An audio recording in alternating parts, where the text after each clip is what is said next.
Hi అండి. అందుకే మీ అందరికీ తెలుసు కదా! రీసెంట్‌గా గరికపాటి నరసింహరావు గారి మీద ఒక వివాదం అనేది పెద్ద ఎత్తున వస్తా ఉంది. గత 3, 4 రోజుల్లో యూట్యూబ్‌లో ఆయన విషయమై పెద్ద ఎత్తున చర్చ అయితే జరుగుతా ఉంది. అదేంటి అంటే గరికపాటి నరసింహరావు గారికి రెండో పెళ్లి, ఇప్పుడున్న ఆమె రెండో ఆమె. అంతకుముందు ఒక పెళ్లయింది. ఆమెతో విడాకులు తీసుకుంటూ. కాకపోతే ఇప్పుడు ఆమె సోషల్ మీడియాలో వీడియోలు పెట్టి ఆమెని గరికపాటి గారిని టార్గెట్ చేస్తూ వీడియోలైతే చేస్తా ఉన్నారనమాట. అయితే ఇలాంటి సందర్భంలో గరికపాటి గారి మీద ఇంత చర్చ జరుగుతున్నా గానీ, ఇంత స్థాయిలో గరికపాటి గారి మీద చర్చ జరుగుతున్నా గానీ, మరి గరికపాటి గారు ఎందుకు బయటికి రావట్లేదనేది ఇక్కడ కీలకమైన ప్రశ్న. ఆయన టీమ్ వచ్చేసి దీనికి గరికపాటి గారికి ఎలాంటి సంబంధం లేదు. ఇది ఒక రకంగా గరికపాటి గారి మీద కుట్ర అని చెప్పేసి గరికపాటికి సంబంధించిన ఒక టీమ్ అయితే ఒక మీడియాకి ఒక ప్రెస్ నోట్ అయితే రిలీజ్ చేయడం జరిగింది.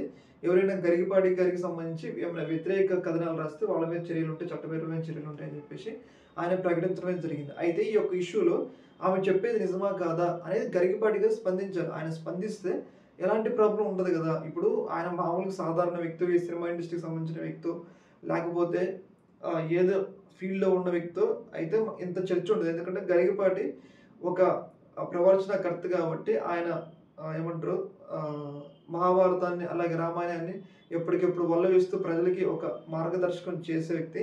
సమాజాన్ని ఒక నడిపే వ్యక్తి కాబట్టి ఆయన ఇలాంటి తప్పులు చేయడం నిజంగా చేసిండా లేదని ప్రజలకు ఒక క్లారిటీ ఆయనే స్వయంగా వచ్చి క్లారిటీ ఇస్తే ఇలాంటి ఉండవు కదా! ఇలాంటి క్వెషన్‌లో కన్‌ఫ్యూజన్స్ అయితే ఉండవు కదా! ఏదేమైనా కానీ గరికపాటి గారు ఈ యొక్క ఇష్యూలో స్పందిస్తే ఆయనకు కూడా ఒక రకంగా గౌరవంగా ఉంటది. లేకపోతే ఇలాంటి విమర్శలే పెరిగిపోతా ఉంటాయి మరి. ఈ యొక్క ఇష్యూలో మరి ఆయన ఎప్పుడు స్పందిస్తారనేది ఇక్కడ కీలకమైన ప్రశ్న. దీని మీద మీ యొక్క అభిప్రాయం తెలియండి. ఓకే మరి. Thank you.